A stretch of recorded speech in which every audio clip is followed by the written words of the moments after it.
आजकल सब लोग अपने बच्चे के फर्स्ट बर्थडे पे 1 लाख से 10 लाख का खर्चा करते हैं।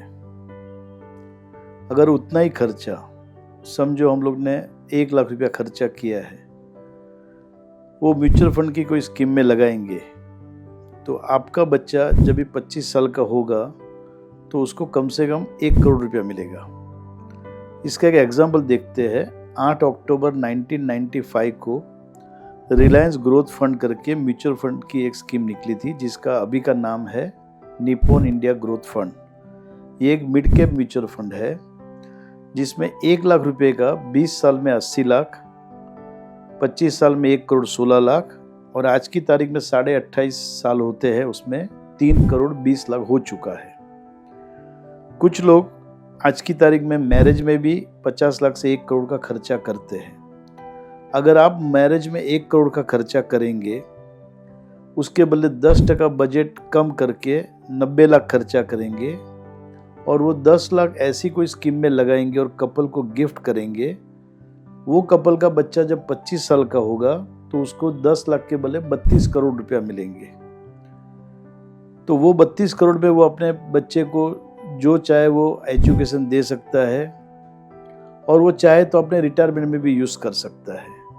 तो म्यूचुअल फंड के पावर ऑफ कंपाउंडिंग की इतनी बड़ी ताकत है कि उसको सही मायने में यूज़ किया जाए तो उसका बहुत बड़ा रिटर्न मिल सकता है। लेकिन निप्पॉन इंडिया के उस फंड में अभी तक बहुत कम फैमिली है जो अभी तक इन्वेस्टेड है। तो आप भी एक विज़न रखिए। खर्चा शादी में कितना भी कीजिए, सब लोग अपनी हैसियत के हिसाब से करते ही है, लेकिन 10% सिर्फ अपना बजट कम करके फ्यूचर के लिए बहुत बड़ा अमाउंट बना सकते हैं। कुछ कपल जब अपना नया घर लेते हैं तो फर्स्ट घर की खुशी बहुत होती है और आजकल तो इंटीरियर में भी बजट 25 लाख, 50 लाख, 1 करोड़ या उससे भी ऊपर होता है। वही कपल जो आज 25-26 साल का है या 30 साल का है, वो अपना 10% बजट कम करके 10 या 20 लाख वन टाइम इन्वेस्ट करेंगे तो जब वो रिटायर्ड होंगे 30 इयर्स में, वो पैसा 10-20 लाख रुपए आपको 35-40 करोड़ भी दे सकता है। लेकिन उसके लिए आपको रिटायरमेंट तक रुकना पड़ेगा और वो विज़न क्रिएट करना पड़ेगा कि आज मैं जो फर्नीचर 1 करोड़ का करूँगा उसका 10 साल के बाद 0 वैल्यू होगा, लेकिन वही 10-20 लाख रुपया मैं कम इंटीरियर करा के रखूँगा तो फ्यूचर में उसका 30-40 करोड़ भी हो सकता है। जैसे आजकल एक दूसरे को देख के लोग बड़ी बड़ी महंगी गाड़ी लेते हैं। आपकी कैपेसिटी है, महंगी गाड़ी लीजिए, लेकिन साथ में ये भी देखिए कि उसी गाड़ी की वैल्यू का सेम पैसा अगर आप एक बाजू रख देते हैं तो अपने रिटायरमेंट पे आप उससे भी महंगी गाड़ी पूरे लाइफ चला सकते हैं।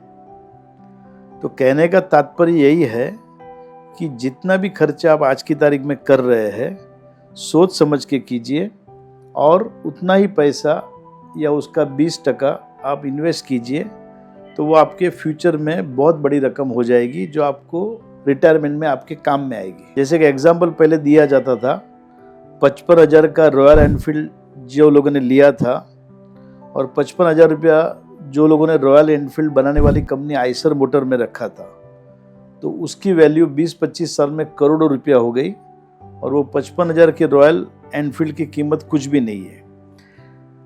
लेकिन आर्ग्यूमेंट करने वाले ये भी बोलते हैं कि हमको आज मोटरसाइकिल चाहिए, आज कार चाहिए, तो आप कार में भी थोड़ा बजट में कॉम्प्रोमाइज़ करके थोड़ी लो वैल्यू वाली रखेंगे, 35-40 लाख के बदले 20-25 लाख वाली लेंगे तो फ्यूचर में आपको उसका बहुत बड़ा बेनिफिट हो सकता है। जो मल्टी मिलियनर है वो कुछ भी कर सकते हैं, वो 2-3 करोड़ की गाड़ी भी ले सकते हैं। जैसे मुकेश भाई अंबानी ने अपने बेटे के प्री वेडिंग में अभी 1000 करोड़ का खर्चा किया है।